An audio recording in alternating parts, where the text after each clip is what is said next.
May basketball pala dito. Oh, patuwing summer kasi nagba-basketball dito.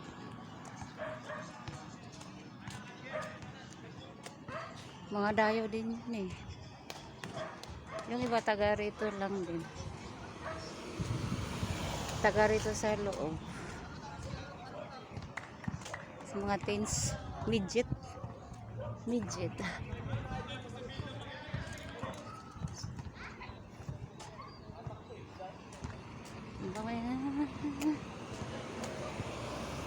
Dito lang tayo sa tabi, baka tayo masagasaan.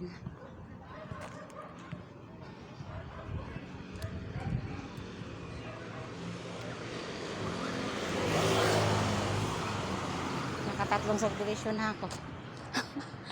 Hingal na. Clubhouse.